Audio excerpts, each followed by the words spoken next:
Hi, welcome to valuationpodcast.com, a podcast and video series about all things related to business and valuation. My name is Melissa Gragg, and I provide online divorce, mediation, and valuation services in St. Louis, Missouri. Today, we will discuss the Unimpeachable Rebuttal with Zachary Meyers, a CVA and CPA in Winfield, West Virginia. He is a testifying expert and has been qualified as an expert in the forensic accounting, taxation, business valuation, and pension valuation fields, specifically in civil, marital, and criminal litigation. Welcome, Zach. How are you? I am great. Thanks for having me again. Oh, awesome. So the last time you were here, we talked about the unimpeachable regular report. And this comes in as a rebuttal report. And we're talking specifically about that. A lot of the same things, but some nuances and what we have to deal with. So I think if we start with some of the basics. So can we start to just describe like what is a rebuttal report? Like we know what it is, but what is a rebuttal report specifically when you have a valuation expert or another testifying expert in a litigation setting? That's a good distinguishing characteristic because today I'm going to be talking about just expert witness work in general. About half of my practice is, personal injury, commercial damages, things like that, and the other half consists of valuation in some way, shape, or form, and that's also in litigation. A rebuttal, generally speaking, whenever you're in court, you have sometimes two different experts hired by either side of the case, and so depending upon maybe who puts out a report first, it is common that the opposing counsel or opposing side will hire their own expert to rebut your work, or you will be hired to rebut someone else's work.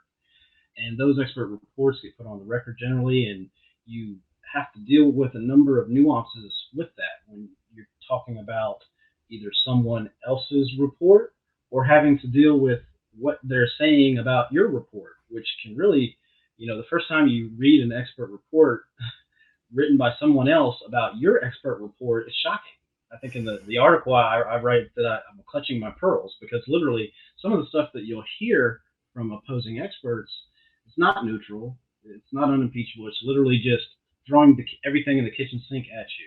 And I think with the pandemic, you have to deal with this a lot more because people are really thirsty. People are really trying to just really try to either take shots at your credibility and what have you, and that's what we're seeing a lot of. So what a rebuttal is effectively sometimes like a college paper size report, just trashing what you're doing. Yeah. Well, and I think that, even some additional clarification is like you can have an opinion, right? So you would be the testifying expert. You could be a fact witness, but we rarely do that. That's just talking about the stuff, facts. You can be a rebuttal witness. You could be a rebuttal expert, which means you just come in and say, hey, sorry, Zach, you suck. This is how bad you are. And, or you could be a testifying expert that provides a rebuttal, which a lot of times we're just doing that within testimony is providing a rebuttal. But I totally agree with you. The rebuttals that I've seen recently are almost attacking. And I think that they're from my professional, and I'm sure you have an opinion too. My professional opinion is that we can provide rebuttal reports and critique another expert's opinion in a less personal way and a more professional way. And maybe that's what you're not seeing a very professional manner. Is that what you're? That, to some extent, yeah. I mean, what you're dealing with is a lot of times, and some people don't do this on purpose, but when you're talking about that reticular activation system, where basically they're playing on your fears or your values. So what you'll see is a rebuttal that will either take shots at the fears, as far as this person doesn't know what they're talking about, or this person has made a glaring error in professional judgment, which really there isn't much of such a thing. There's usually more than one ways to calculate something. But someone will write an expert report saying, well, they'll mischaracterize an aspect of it and say, well, this is wrong, when actually it's just a difference of professional opinion. Or they'll try to say that you didn't consider this, that, and the other. I've literally had experts say that I didn't consider something that only their client can provide and has yet to provide on the record. Um, so Right. literally, you'll see a lot of disingenuous dissertations, which is something that I'm seeing quite a bit, and you have to deal with those. The first response is to fire right back at them. That Hmm. doesn't necessarily help because you can muddy the waters with that. You can also get a judge or the clerks or whoever is reading these reports, when they see a bunch of just garbage like Jerry Springer type stuff going on where everybody's just bashing everybody else, sometimes they tune everything out. Uh, Hmm. so what you want to do in your expert rebuttals, or having, you'll see these expert rebuttals that do nothing but just, sometimes they don't even provide an opinion. Hmm. Sometimes, that's the first type of rebuttal in the article I wrote, the unimpeachable rebuttal. I talk about the different types of rebuttals that you see and how to deal with them.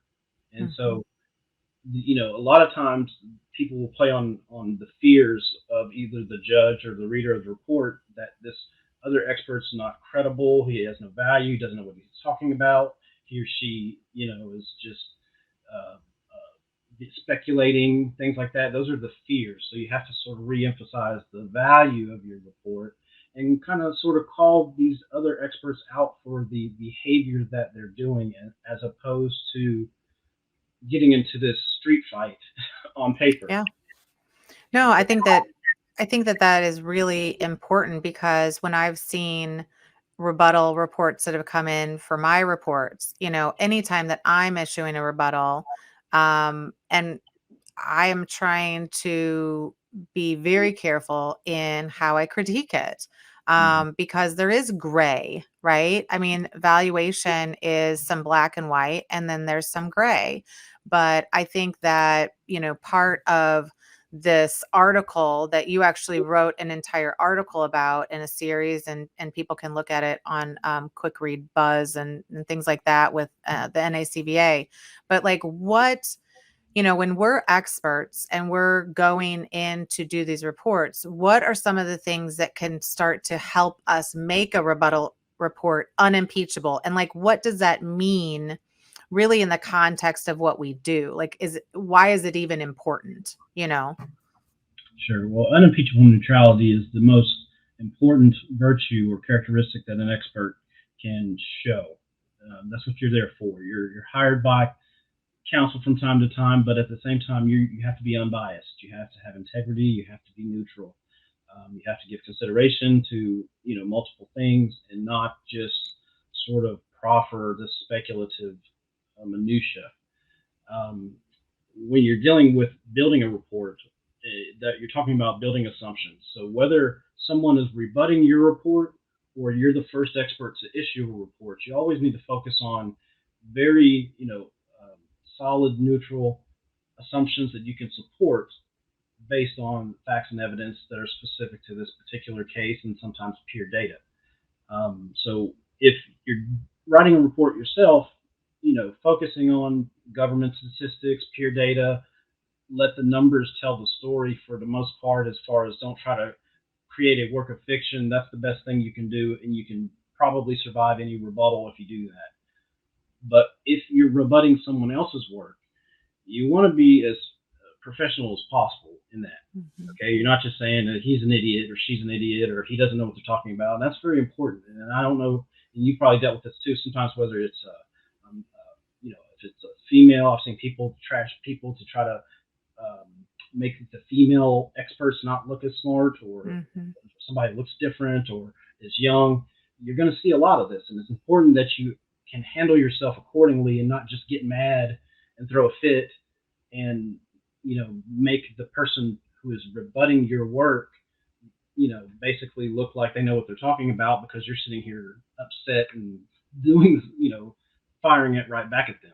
Oftentimes those experts, they may not even be intend to put out an opinion. They may just be writing this and they're never intended to go up on the stand. They're just trying to write this to trash your work or to make you say something or get a soundbite that is not going to help your situation. So whenever you get these rebuttals, you'll see there's a couple common characteristics I talk about.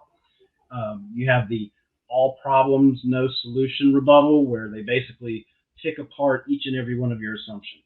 literally, and that's fine. There's nothing wrong with that, but there's often more than one way to calculate something. And so when someone says that, oh, this is wrong, that is wrong, and you're using generally accepted methodologies, um, data, peer data that's generally used by, the rest of your field, and they still trash it, um, that can be a problem and hard to deal with.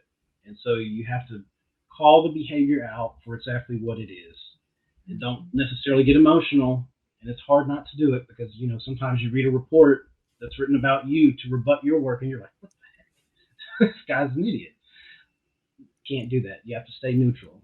Another example that I talk about is the glaring error in professional judgment, which kind of gets upon that, what I was just saying, where there's more than one way to calculate something most of the time. So when someone says he's made an egregious error, or she's made a huge erroneous mistake that's material to the damages or the value, something like that, you'll see this shock value sort of stuff, and you have to deal with that as professionally as you can. And one of the best ways to do it is just to speak directly to what they're doing. It's just like dealing with like a psychopath. You just directly speak directly to what exactly they are doing and call it out, as opposed to getting into a cat fight.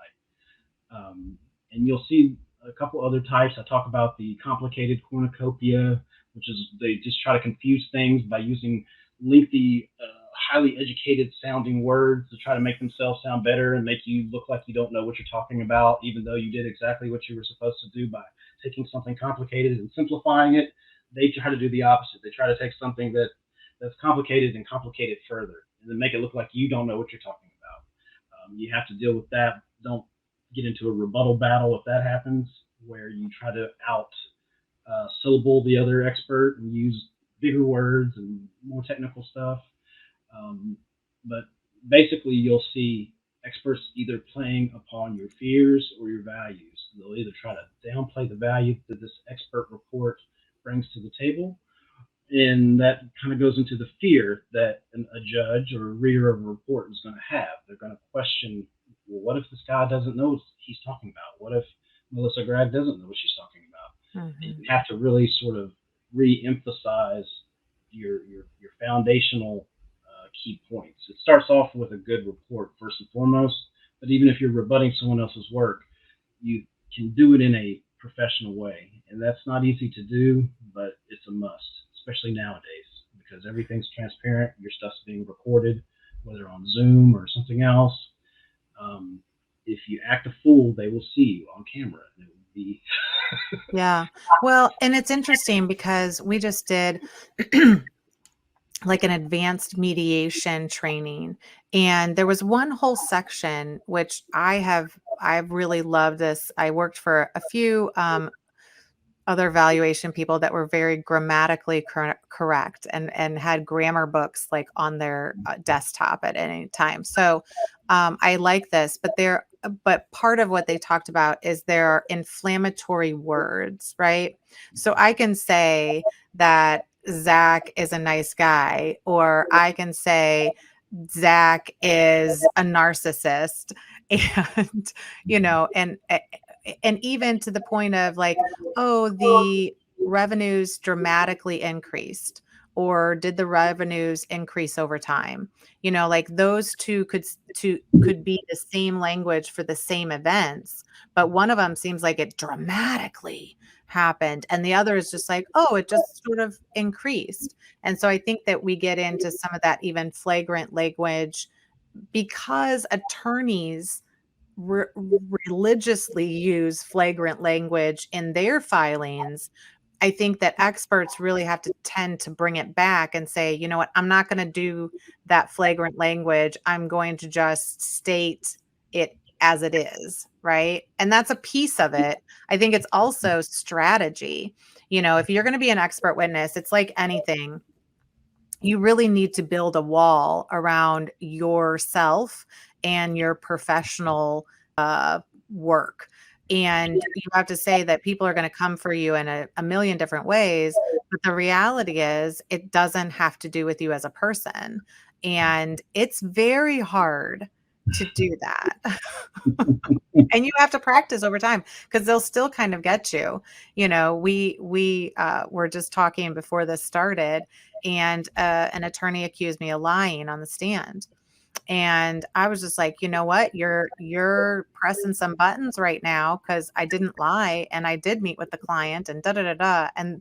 And I said, what proof do you need? You know, there's a way to say, you know, you're being offensive. I mean, I was like, you're being offensive at this point. Would you like to see my calendar so that I could prove that I had that meeting? And oh, no, no, no, no. You know, or I could be like, you are so offensive.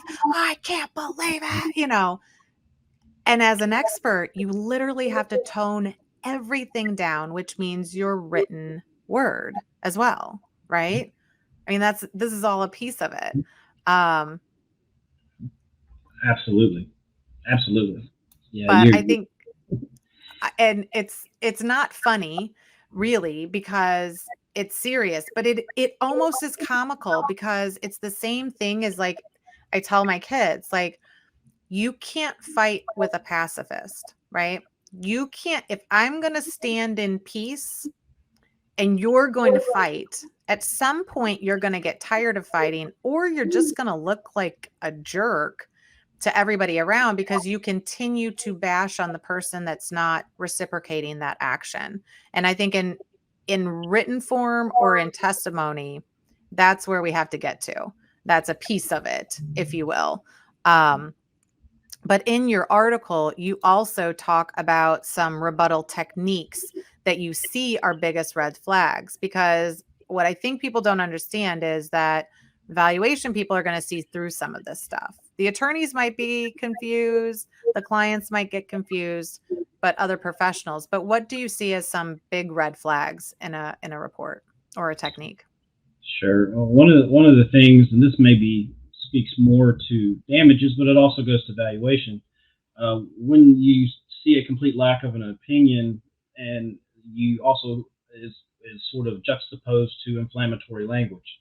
There's a even in the NACVA standards, for example, you have review reports, and you may or may not provide your own opinion of value. There's nothing wrong with that. But if you see inflammatory language coupled with someone who just picks apart everything in a disingenuous way, but doesn't provide any sort of way to fix it or better way, and all they're doing is either attacking a specific assumption per se, you got to be careful with that because there's a professional way to do that and there's a very unprofessional way to do it.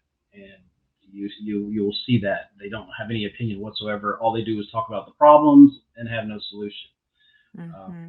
you also see where they'll say that the expert doesn't. They'll say that you didn't consider something. That's the soundbite that all attorneys try to get in your depositions and even at trial.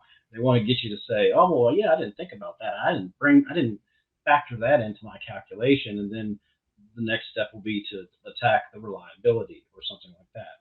And Mm-hmm. so, as I said earlier, best way to mitigate that, anything you write, for one, you need to just try to have a sound basis. Even your presentation can be the type of presentation that facilitates the trier of fact with being able to make to understand the facts and evidence better, which is what we're here to do, and be able to maybe even adjust as they need to. I know with my damage reports, I provide a cumulative annual total for my damages. So if the judge and jury want to adjust the damage period to a shorter period for whatever reason, based on the full body of evidence, they can. I'll provide you with damages to age 67, but if you want to look at something else because some medical thing comes in that shortens their life expectancy and their work life expectancy, well, then you can take that into consideration. So you can protect yourself by writing and building your assumptions in a neutral, unbiased, and sort of facilitating way. But whenever someone attacks your stuff, that's when you will come back with, well, here's why I did this. Here's why I selected this assumption, and that you'll be able to mitigate these some of these issues. But generally, the flags are not hard to see. They're hard to control your reaction to some of this stuff. I mean, literally, it's kind of a weird situation because most people don't have PhDs writing, thick expert reports trashing them. And so, like you said earlier, you have to not take it personal, and you have to have a little bit of have to keep a little bit of humor about it. You have to sort of try to not take anything personal and try your best to not project or reflect the same negative energy in your report that they're projecting, because Yeah. yeah. Well, because I've had it happen on the stand more often than not. And I think that people need to understand that judges are there and they want control over the decision making process. And I've had it happen more often than not that an attorney will do something, right? And then the judge will say, I will decide if I agree with Melissa's position or Zach's position. I will decide based on the testimony, based on the facts, based on the evidence, based on the reports, right? And in my mind, that's where, again, if you can stand in your own sort of knowledge, right? And not be, because it is strategy to try to get you to shake, right? Him telling me that I was lying was a strategy because we were 5 hours into a 7 hour deposition. So it was time for him to go for the jugular because I would have been tired and exhausted and then come for him. And, there was even a strategy of how far I came for him, right? And how I could correct him, but not, I mean? It's true.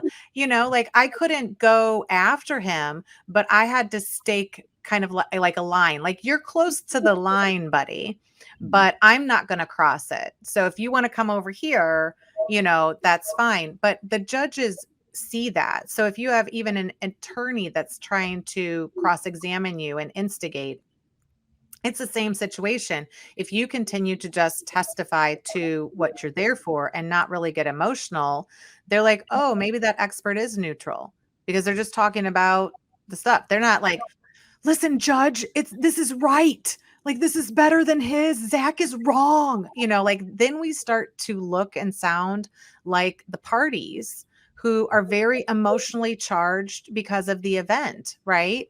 And so I think that that's where um I've even had attorneys where after, they did the whole deposition, they're like, hey, Melissa, how's it going? Oh yeah, okay, Mhm. good. Like we know these people. But there's a couple other things that you may talk about, which is, when an expert uses a technique that could potentially backfire. So what could something like that be, that they may have some good intention, but it didn't work out? Well, more often than not, sometimes they won't have a good intention. But even when they do have good intentions, it can backfire. Sometimes I've had experts that claim that I failed to use something that only their client can provide, or that their side can provide. That's gonna fail for you, because you just can't work with that. That just doesn't sound good on its face. It's a contradictory sort of argument. Um, it also can come across very badly just to trash someone, to trash their necessarily, especially someone that is qualified, and just as qualified as you are. You can make that argument. That's fine, and it happens all the time. But it can backfire. It can also backfire the attorneys. Your own attorney can actually do things that can backfire as well. And so Mhm. even when you talked about earlier about the cross examination, and the trickery, and the sort of trying to antagonize you and get you to do something, sort of strategies. Well, even sometimes your attorney, who is an advocate they have an ethical duty to advocate for their client, and there's nothing wrong with that. That's one of the best things about America. You have that. But even your attorney, who is rendering some direct questions to you, can kind of step take it a step too far. You have to kind of tone it back and say, well, no, that's not what I'm saying. I'm here to try to present a neutral, unbiased opinion. That's a little bit beyond what I'm comfortable saying. But what I will say is, this, and this, which are all going to be based on factual things, my analysis, my opinion within the realms of what I can speak to. And so you always have to keep that neutral mindset because it can backfire.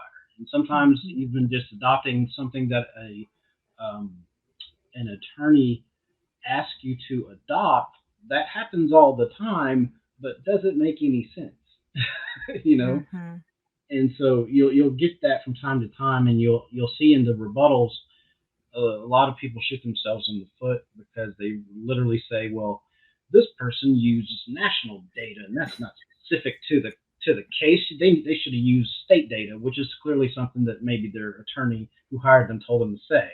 And it's like, well, okay, you can hang your hat on that, but I've already thought about Mhm.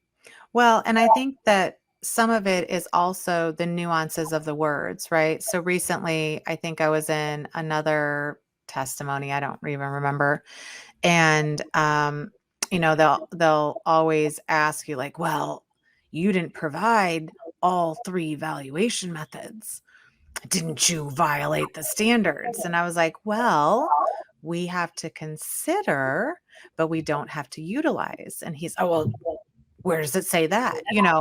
And again, if I come at it because it is a nuance in the nomenclature, right? It that's it.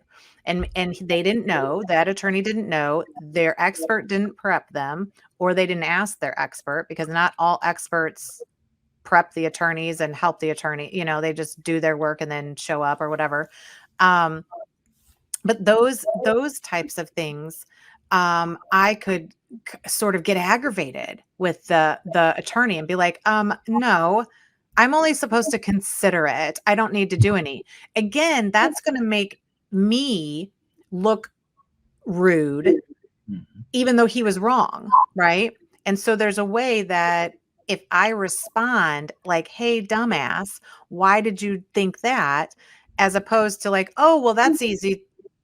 Oh, no, I totally understand where you were going there. So actually, we just have to consider it, but we don't have to explain," like that even feels different.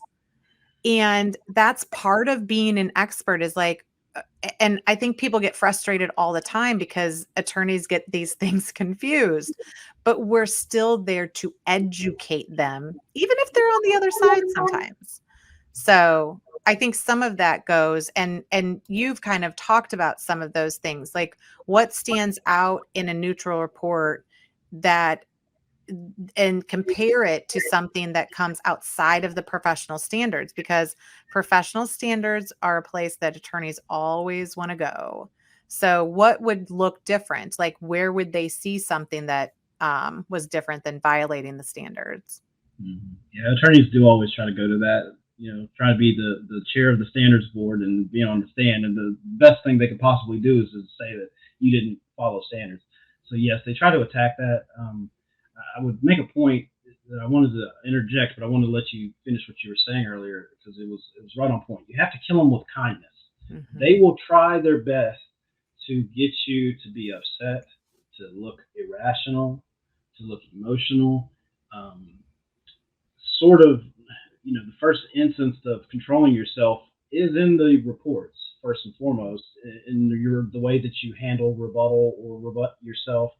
uh, the way that you handle in a deposition is also one of the first sort of, um, for lack of a better word, trial and error, where they try to see how you react whenever they ask you a question a certain type of way, or whenever they attack your credibility, or whether they say something, or one of the best techniques that attorneys use is they'll ask you a question in a deposition, and then you'll say your answer, and they'll just look at you like, that's not, you're not answering my question when you just did answer the question fully and honestly. And so you have to learn to sort of control yourself. But Mhm. in a neutral report, effectively, what you do is you kind of mitigate some of that because you're not only taking, and this is especially true in a damages case, when you could literally, in a worst case scenario, I see people are advocates either pushing the damage numbers up or down.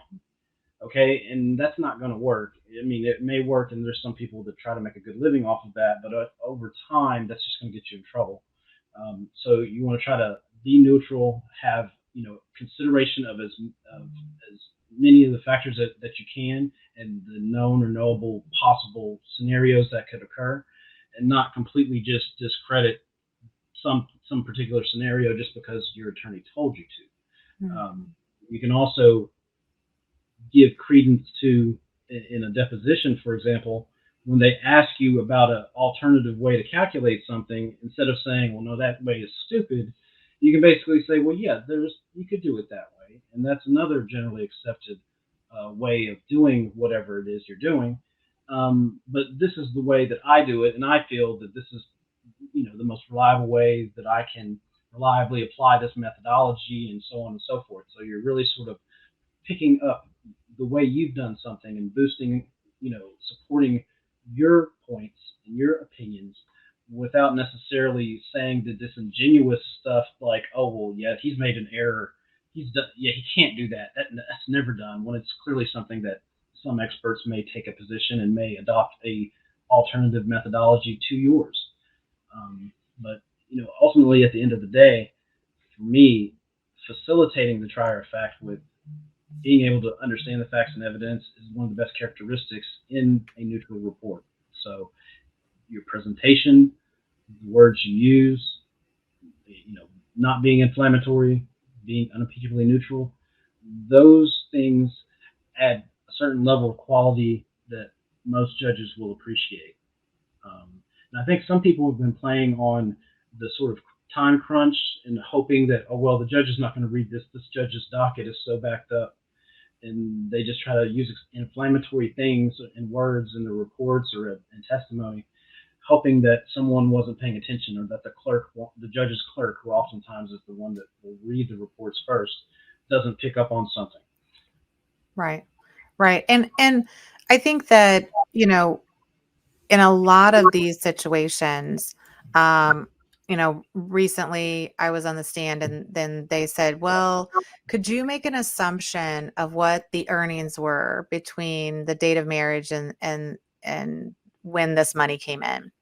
And I was like, well, judge, I don't have to make an assumption. So I get asked the questions from the attorney and then I talk to the judge, right? And so I say, Judge, I don't have to make those assumptions because I actually reviewed the statements and I can tell you exactly how much those accounts made.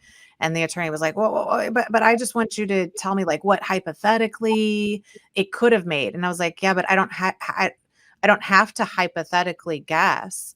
We have the documents, Judge. Like, if we want to pull them up, we could certainly pull them up. And again, I could certainly respond to him in a very snarky manner, and I could imply that he doesn't know because, a strategy with an attorney is to showcase when they don't know something, because attorneys always, and it is, but I don't think it's a really good strategy, because then it's sort of like you literally poked the bear and now they're going to come for you, which is, I mean, everything is useful in its own time.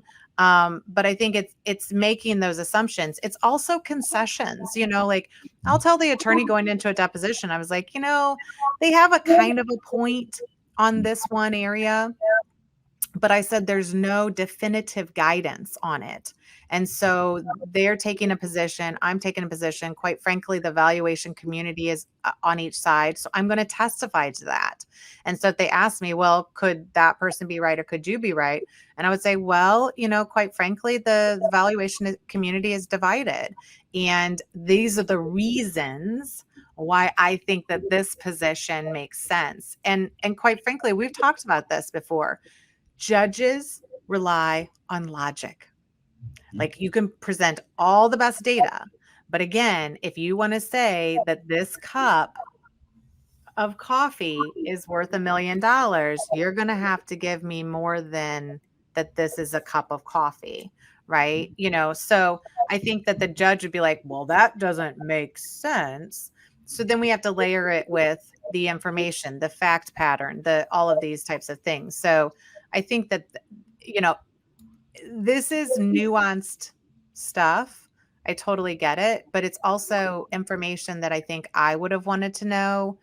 When we always talked about, okay, make sure I don't know. It almost seems superfluous, the things that we talked about of how to be a good expert as I've like gone through my career. I've had to learn a lot of these things by seeing other experts do it that didn't work, it backfired or something. Because it is hard to be the better person and to not stoop down to, the tactics that somebody could use on you. But it is absolutely important. And in the standards, I think that I've seen people come for the standards and they don't know the standards. And so that's always, a fun place to catch an attorney if they come for you with the standards. Like I recently had a situation where they said I violated the standards. And I was like, oh my God, they don't even know the standards, right? And so there's still a way that you can provide the information without you looking like the jerk. And at all costs, you kind of have to make sure that that happens. Because when it comes right down to it, like, Zach, is it your money? Is it your money? No. Is this your case? No. Do you win cases? No. So I think that we've just gotten a bigger ego as experts of like, well, I come in and I do what I do and you guys are good. No, we're just part of a team. We're part of a whole group. Um, but let's see, what other things? And this goes towards this. So, like for us to remain neutral and you know, even going so far as like, why do some experts not practice neutrality? Part of it is how we've been taught, but the other is that it is difficult to remain neutral because, like you said, you have to start at the report and create the neutrality in the report, right? But what other reasons is it important for us to stay neutral? Well, and let's not fool ourselves. There are some attorneys that will hire a particular expert because they know that they will not be neutral and they will say exactly what they want them to say. That's sort of the concept of a hired gun. Hmm. And, that's been something that's not new news that exists. It's always existed in expert witness testimony, and sometimes it's worse than others. But as far as the various reasons that we may accidentally not be able to be neutral. It's sort of a primal thing to some extent, because that reticular activation system I was talking about, the thing that sort of bases your behavior as an individual is based upon your those fears and values and all of those things that trigger. And sometimes it's very easy to have a certain way of thinking, that you've always done something a certain way, and you block out all possible alternatives. And it's very hard to be unbiased, even when you're trying to be unbiased. And this is something that I think it naturally occurs because we literally formulate the way that we behave or the way we calculate something based upon our experience, our education, and all the things that go into form our expert opinions. But it's really important that you kind of constantly assess yourself, reassess yourself.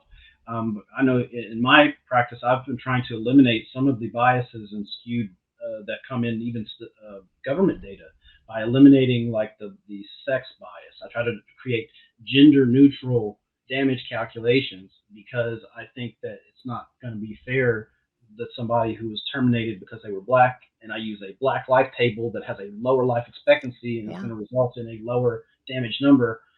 How is that fair? Same thing with when it comes to women and maybe the inequities in pay and things like that.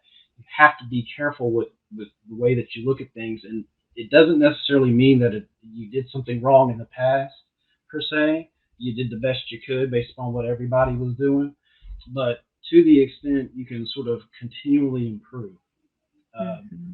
that's sort of the best way in my view, to be, and don't be disingenuous. Some people, they don't really have any fundamental way that they do things or any reason why some of these experts will attack your work. They're just doing it because they were hired to do that. Right. That's a reality that we have to be. We can't be naive. Some attorneys will specifically, they have no intentions of getting to anything close to the truth or a potential right number or range of numbers. They're just going to retain someone for the sole purpose of attacking your credibility. Hmm. So the best armor for that, in my experience, is to build fundamentally unimpeachably neutral approaches, unimpeachably neutral assumptions and ways of looking at things, and so that no matter what they ask you in deposition or in trial, or even no matter what an opposing expert says in a rebuttal report about you or your calculation, you've already thought of that. You've Hmm. already, if you take a unbiased approach from the beginning, that's the best armor to deal with whatever comes your way in the future. Because just like whenever they try to antagonize you in court, you can kill them with kindness, be very nice, and educate them. And you can do it and accomplish, the whole, educating them and kind of revealing that the attorney didn't know what they were talking about. You can do that in a very nice way because they're an attorney. They know a lot about law. And that's what they went to school for, but they may not know a lot about, work life participation or anything like that. So you have to do your best to say, well, that's a good point. I even like to say that's a good question. It's a great question. If you ever hear that, that's usually not good. But you'll say, that's a great question, and then you can elaborate for the court because this is not common knowledge. You wouldn't even be Right. in the courtroom or writing a report or deemed as an expert talking about this particular subject if it was common knowledge. So there are questions that are just kind of bad questions or show that they don't know what they're talking about, but you can educate them. And if you go into it and walk into the courtroom as if you're walking into a classroom, I mean, you'd be surprised at the butterflies that go away, and you'd be surprised at how effective you can come across if you do it that way. Uh, Hmm. and if you're one of those experts that doesn't do it that way and is just literally an advocate and you know likes to fib a little bit, you're going to be a nervous wreck all the time for the rest of your career. You're probably going to have some problems later on in life. So this is all about mitigation for the most part. And if you take an unimpeachably neutral approach from the beginning and throughout, whether it be rebutting or dealing with rebuttal or testimony at deposition or trial, usually you're going to be in a better position and you're doing exactly what an expert is supposed to be doing, which is Hmm. educating the trier of fact about the facts and evidence.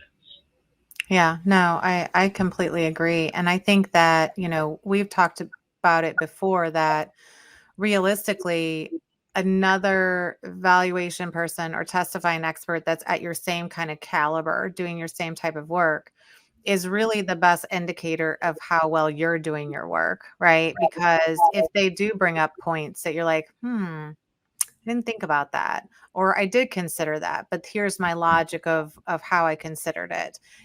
Those types of things I think do help make you better.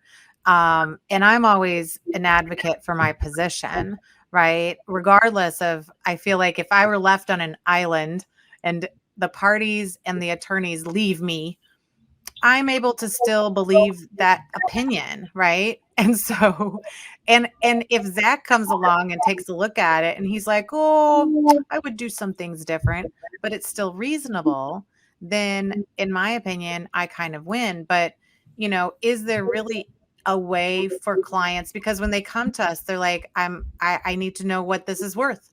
I need to know the value. I need to know what my claim is worth. I need to know what the lost profits were, what the lost wages were, all of these things.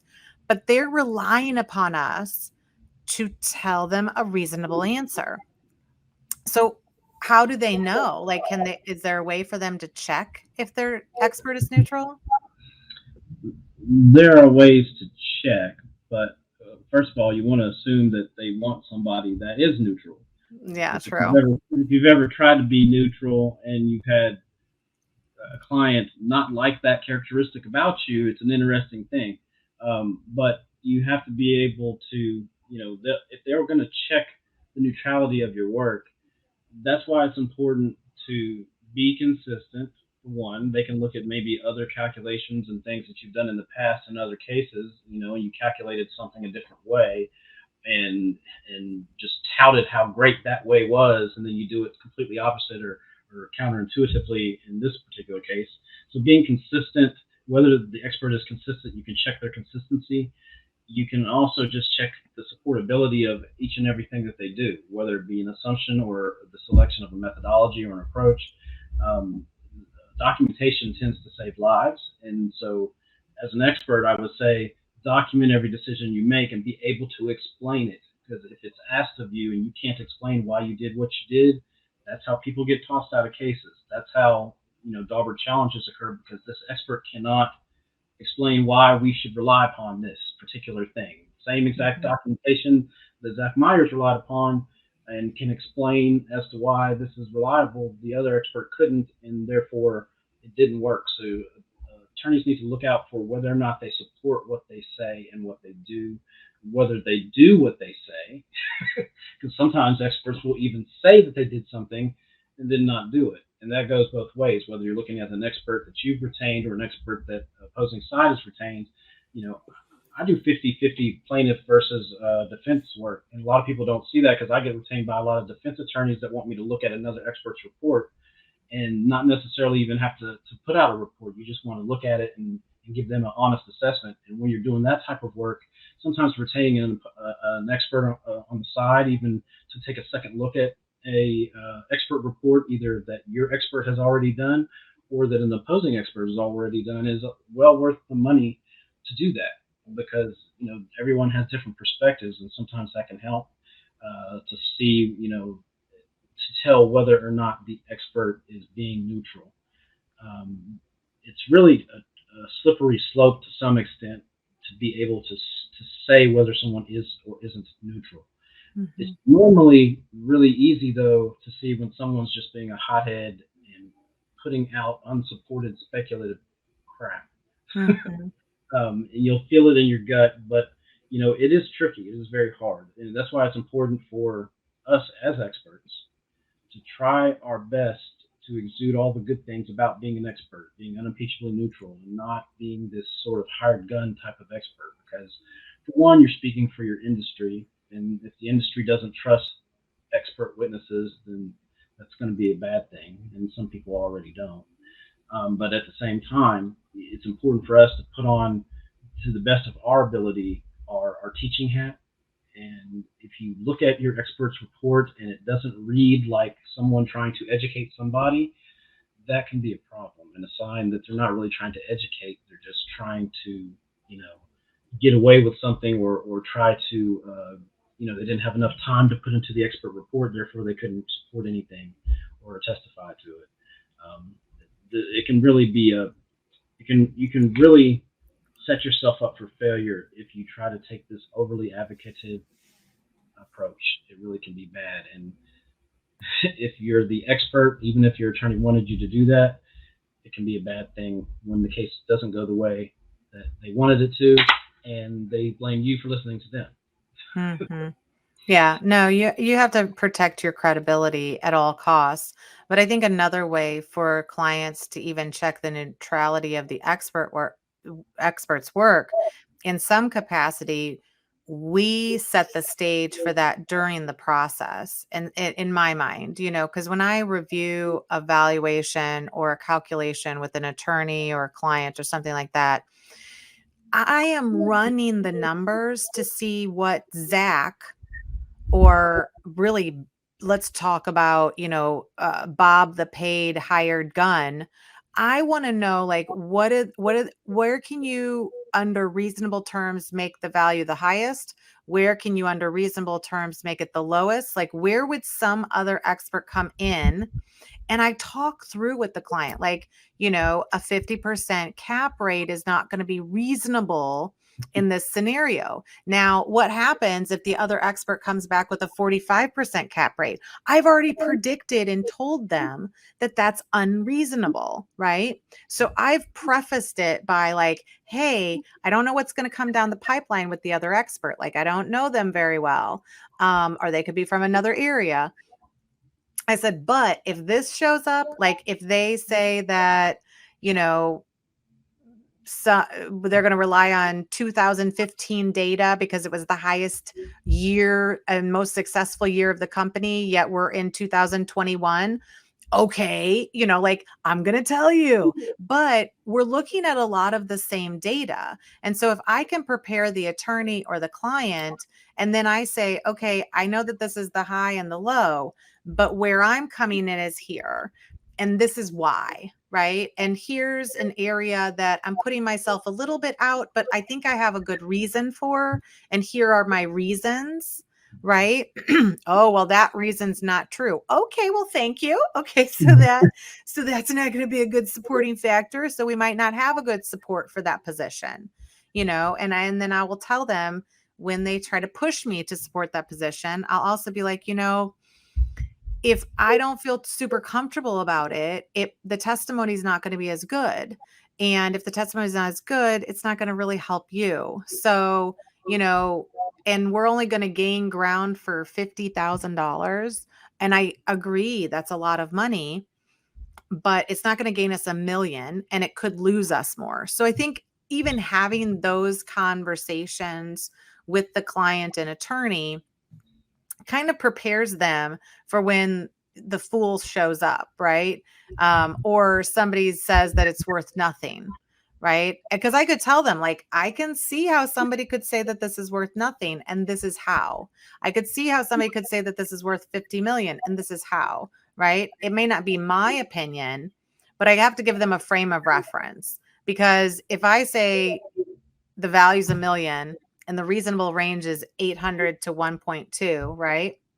And the other expert comes at 2 million or 500,000, I've already shown my client and my camp how wrong that person is, right? And so I think we can do some of that, and that's usually and I'm sure you do some of it for commercial cases, because you need to know, like, where are they going to push me? Where is it flimsy? I like to say I'll go out on a limb, but it needs to be a nice thick limb that keeps, and I can only go out so far, right? I can only push myself so far that it's still in a reasonable assumption. And that's my own professional review process. But I think that that's what, because I think that, again, as experts, we have this, oh, sometimes we are in cases and it does get all consuming. They're big cases and they take a long time and we're in there for years. But we also have to remember that the person that's going to continue to hire us is the attorney. So at any point that we're like, oh yeah, you know what? I'll take that position. I'll take a hit for the team. They know you've done it. They're going to ask you to do it on another case. Or when they're on the other side of you, they're going to say, do you remember when you kind of did it this way? And now you're doing it a completely different way. If you don't think judges and attorneys talk or have listservs that they literally communicate about experts on, if you don't have thick skin to have a time where an attorney that you actually know and like and work for talks bad about you because they've gotten so involved in the case and their position, like, these are the things that you kind of have to be prepared for, because it is easier to be a hired gun. It's way easier. You don't have to say no to anybody.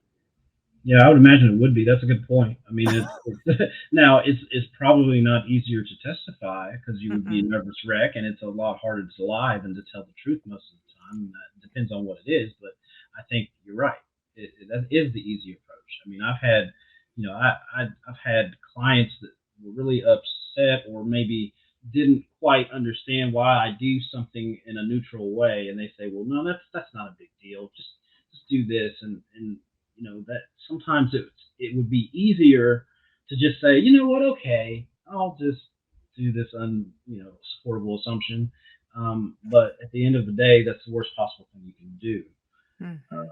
And so I think you're absolutely right. There's not really there's not sometimes it's hard. I know early on in my career it was very hard to communicate to the attorneys the value of unimpeachable neutrality. They have to almost see it firsthand to and say, oh well, yeah, he took that approach in the other case, and that did great for us. Right. They have to see it to really appreciate the value, and sometimes you have to just go through that process. I have a lot of clients that are like former judges and things, and some of those are very good people to pick up if you can get them, because they have been behind the bench and they see the value in what you're bringing. Now, sometimes someone who hasn't been a judge and they've just been a trial attorney or whatever, or just the type of attorney that just gets cases and settles them, those type of Mhm. attorneys, over time, they will learn to appreciate it, because it is Mhm. easier. And some attorneys don't want to, you know, expert that is neutral, because they just, it is a money thing to some extent, but there are some Mhm. fantastic attorneys out there that, if you try your best to always be consistently neutral, they'll either be on the other side of you or have hired you, and they'll see where that gets them. I know early on in my career it was very difficult, because you will have instances where they don't understand, or they want you to go a little bit further, and they don't understand why you're not advocating, or doing this sort of dog and pony show that they want you to do, or talk about, or speak to in your reports. And that can be very difficult. But in Mhm. time, if you keep consistently being fair, neutral, consistent, it pays dividends. You'll get cases where you'll be selected as a neutral expert, um, and both parties will have no problems whatsoever with you being the neutral expert, because they've worked with you before or seen your work. And that's a Mhm. good position to be in. Mhm. Well, and that's what we were talking about kind of before this is, what does it really mean to trust a testifying expert's professional opinion? Because the reality is, what most people think, and it is sometimes true, is you could give the same set of circumstances to four different valuation professionals or testifying experts or, damage consultants, and you're going to get four different answers. So how do we deal with that? And why would they be different? Like, why shouldn't they just be the same damn number, right? That's what everybody wants to know. Yeah, and it doesn't mean that they're both lying either. It happens all the time. Everyone's, like we said before, everyone's experiences help to form their behaviors. So, in a particular situation, there are sometimes it's easy and it's very human to only see what you want to see. Okay, as an expert, especially if your job title is an expert, sometimes it is hard to think any way other than your way, or you automatically associate a particular pattern of behavior or a particular methodology with a particular type of situation. And it's easy for two different experts that have the same exact fact pattern focus on different things. Usually the difference in one number from another number is the thing that they focus on or put more emphasis on the most, whether it be a growth rate, a discount rate, capitalization rate, a base of earnings, a benefit stream, things like that. And so, I know one of the things that I like to do is I like to reconcile whenever I am approached with a rebuttal, or even just approached to rebut someone else's work. One of the best things to do is just to find out where the differences are and how impactful they are. Because it's one thing to say that, well, his growth rate is too high. Well, it's another thing and a more helpful and from an educational standpoint to actually see exactly how much the growth rate impacts the number that they're getting to. And so, that's why you'll see sometimes it's not what you think. Sometimes it's really not just the growth rate that's the reason why there's two vastly different numbers. Sometimes it's the base of earnings. Sometimes it's the discount rate, and you can actually quantify those things. And one of the best things to do, whether you're asked to rebut someone's work or someone's rebutting your work, is to see if they actually provide their own opinion of damages or value or whatever. It's a very helpful exercise to just try to recalculate and reconstruct what they've done, so that you can understand fully from a quantitative standpoint where the differences lie. Yeah. Because the subjective sort of more qualitative stuff, that's sometimes a never-ending argument that there's not neither person is right or wrong, but quantifying it first helps. at least in my experience. That's one of the first things that I do. And I've even had expert reports where I rebut someone else's by showing exactly what they did and reconstructing what they did and making a model of what they did, and then show the impact step by step of, well, here's what happens if we change this to this. you Mhm, know, I mhm. mean, that can help, and that's educational to the court. Well, and that is a really good point because and I do it religiously now, right? In the past, sometimes I would do it, sometimes I wouldn't. Sometimes I would look at a rebuttal report or even another expert's report, and I would just start to critique it and be like, oh, well, if I change this, what if I change this? I actually now, and it may be a little overkill, but whatever, I will replicate their models. And more often than not, there is a critical mathematical error, a critical mathematical error. And to me, it's like, okay, I'm going to my first issue is going to be like, mathematically, it's not correct. And then I'm going to leverage off of that. But like, even the most simple thing doing that and not or you because you could hand calculate it too. For me, it's just easier to punch it in because then I can change the metrics and I can know the impact. But you've really identified like a huge pet peeve for me, which is especially in the valuation community or in expert witness world and in negotiating settlements, is that it drives me crazy when an expert spends an incredible amount of time on something that doesn't move the needle. And we're having huge discussions on things that aren't moving the needle. So I'll be like, okay, we're arguing a 1% change in the cap rate or the discount rate or the weighted average cost of capital.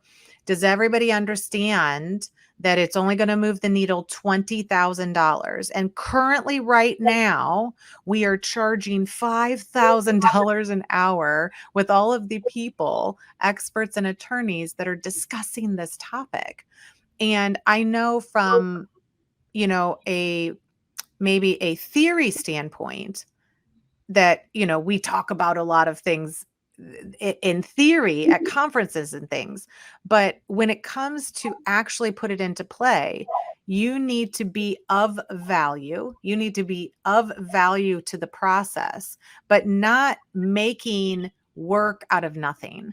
And I think that that's why sometimes attorneys get a little distracted because they're like, well, this is a really big point. I was like, no, it's not. It doesn't even move the needle. Like, you want to talk about things, talk about the adjustments to the cash flow, that you have one person adjusting at 100,000, you have another person adjusting at 500,000. That's an issue. And that's subjective. There is no book that we look at to say, well, we had to adjust this. Like, that's all us going in and looking at the numbers. So I think there's a lot to unpack there. But again, doing your job is just, are they mathematically correct? Did they provide an opinion? Recently I had to rebut an expert report that had no opinion. And then in the testimony, they said, now in your rebuttal, you said that the person had no opinion. And I was like, correct. He said, did you read the report? Yes, I did. Well, don't you think he had some opinions in there? And I was like, he had some assumptions, but I didn't see an actual opinion. And then he went and I said, but maybe you could show me where the opinion is. And he was like, you can't ask me questions. And I was like, okay. But, and then sometimes my attorney will come back and be like, hey, Melissa, could I ask you that question about that thing that you were talking about? And then we'll redirect it or something like that. But it's the same process. We could talk all day, but we've provided such good information. What is maybe at the conclusion of this? Because realistically, I think we've just told people some of our own horror stories or our own learning lessons. Um, but what is some of your biggest advice for experts who are starting? Because right now we do kind of have a glut in experts. We have a lot of experts that are older that may be retiring, and we don't have a lot of newer, younger experts coming into play. So if somebody wanted to get into it, which I think all people should, it's very lucrative, fun, it's always different. But what would be your advice for some of those experts? Start a habit of continuous learning now. because if you stop learning at any point in time and you just become set in your ways, and this can happen even if you just start doing nothing but teaching and don't actually sit down and take other people's courses, and this can happen 20 years down the road. Start learning now. To build, start a habit of building your intellectual capital each and every year. Take a diverse mix of courses. Read a lot. I mean, if you're going to be an expert, you have to be well read. It doesn't make any sense. It's an oxymoron to be a non underwell read expert. You have to be well read. If you're not well read, you can get called on it. So start now the process of taking courses. I know I'll be teaching unimpeachable neutrality at NACVA conference in December 14th, as well as the Chicago chapter of Forensic Expert Witness Association on December 9th virtually. Those sort of things, those will actually help you to understand, the past, the present, and where the future of expert witnesses in your particular field is going. And I think that you can easily become obsolete when you stop learning. That goes for the 20-year expert or the 2-year expert. It doesn't end when you get your credential. It doesn't end when you have your first case or big settlement or something. You have to continuously learn and try to build upon your knowledge base. And the moment you stop doing that, you can very easily become irrelevant and obsolete, or what you're doing can become obsolete. So you have to keep a pulse on everything. And the best way to do that is by taking continued professional education, watching podcasts like this. This podcast, I watch all kinds of episodes where I'm just like, oh, this is great stuff. And that's one of the best things about this podcast, is because you want to get a diverse mix of a learning experience, whether it provides CPE or not. And you want to just hear from other experts and hear from other states even. I love hearing stuff from other experts in other states and around the country and the globe even, because, talking to an expert that does what you do in England is a pretty interesting conversation, I can tell you. So things like that, and just always stay open-minded and be willing to take advice and listen to experiences of other people, because that expands your knowledge base. It helps you to become less biased and more aware of the considerations and things that you need to be aware of and take into consideration. And that's one of the best things about this podcast, and one of the best things about just getting out there and networking, is you hear different perspectives and their basis for it and their experience, and that's extremely valuable. I mean, you can teach your kids in a lot better situation by telling them a story sometimes than just telling them not to do something. And that's because they can feel it, they can see it. So talk to people, get their experience.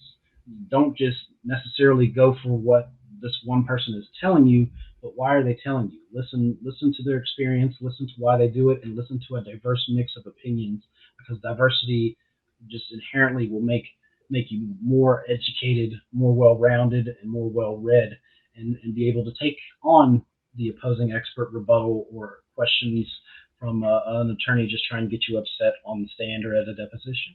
Yeah, I think there are a lot of lessons that you don't necessarily need to learn on your own. And the consistency, although it seems like, oh, you guys are just talking about simple things.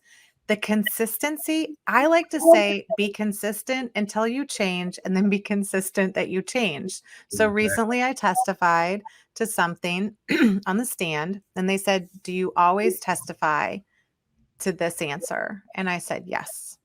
And they said, "Always." And I said, "Yes."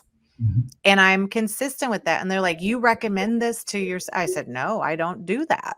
But this is how I testify for this particular issue."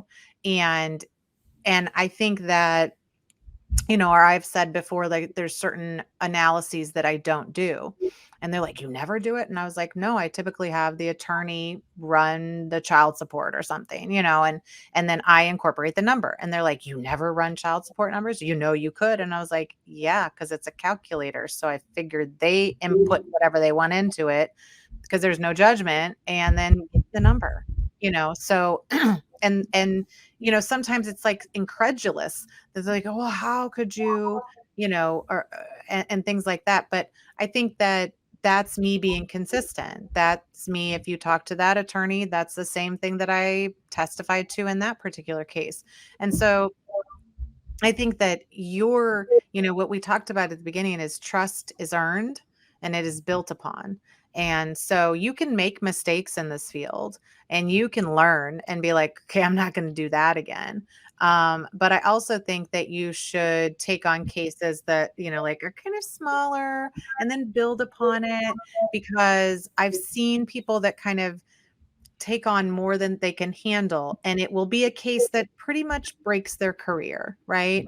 Not breaks their career from like no one's going to work for them. It breaks them internally about the process, right?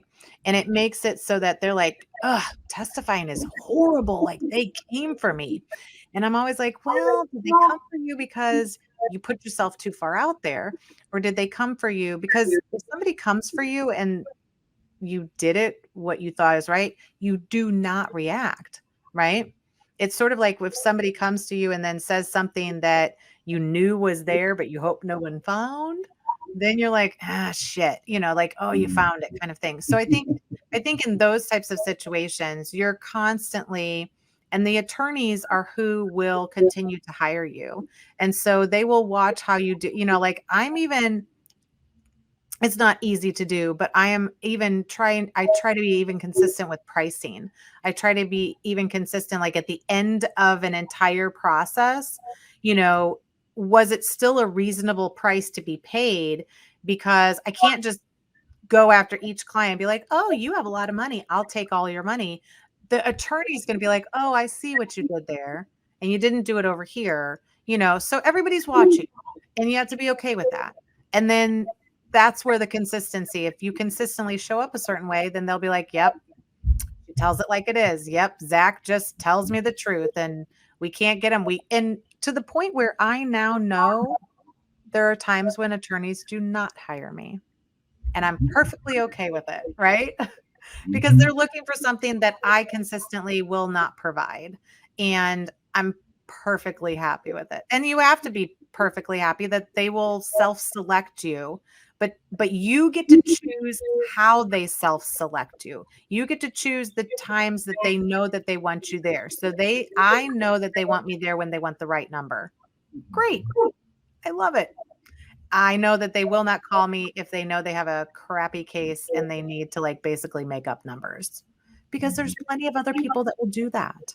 But as we, and you and I have talked about this, change how this is done, hopefully we won't have that happening as much. But let's tell everybody about you and your practice and how they can get a hold of you, because like we talked about at the beginning, business valuations is one of it, but there's a whole bunch of testimony and litigation out there. So let's get a little bit more about Zach. Sure. I mean, a lot of people may know me for the valuation side of it. I've been the former chair of the NACVA Standards Board and things like that. But I also do a lot of personal injury, commercial damage, litigation type work. I do 100% expert witness work. I'm not afraid to say that, and I'm proud to say that. I don't do audits or taxes. I do damages, valuations, forensic accounting, pension, retirement, divorce, all of that. The best way to probably find me is on LinkedIn, I would say, or just Google Steve Zachary Meyers. You'll find plenty of things. But I'll be teaching, I think I said earlier, December 14th and December 9th. December 9th for the chapter of Forensic Expert Witness Associations, the Chicago chapter. And then on December 14th at NACFA's virtual conference, you'll probably find links on my LinkedIn page or my website, czachary.myers.com. But hopefully I'll hear from you guys, and it's great talking to you here. I love this podcast. This podcast is fantastic. I love everything Thanks, about Zach. it. The whole library. I would highly suggest everyone check out the entire library of work. It's not just Zach Meyers, but everything. I mean, there's just some great interviews. So I would highly That's suggest awesome. your website. Thanks, Zach. Well, and it's interesting because I think the couple things that you're teaching coming up and talking about, I do highly recommend, but I also think that people need to think beyond it. So yes, it's getting information about being a better expert and doing all of this work. But you also have to remember the other people that are going to be at that conference or attending that Mhm. session, because usually those are other people that are doing really good work in the litigation setting and trying to continue to up their game. And those are people to connect with too, because the reality is we're only as good as we're helping others in our field. And I think that, we've talked about this before, but if you stay in your lane and you do the best you can every day, you have no competition. And so that's what we're here for, is to help others make a good living out of this, because I think it is a good living, right? And it's fun. So, but if you have any questions about being unimpeachable, please reach out to Zach, or, we'll probably put a link to the article and things. And Zach, when you write something else, you're always welcome back. Gladly. I enjoy. Thank you for having me. Thanks, Zach. We'll see you soon.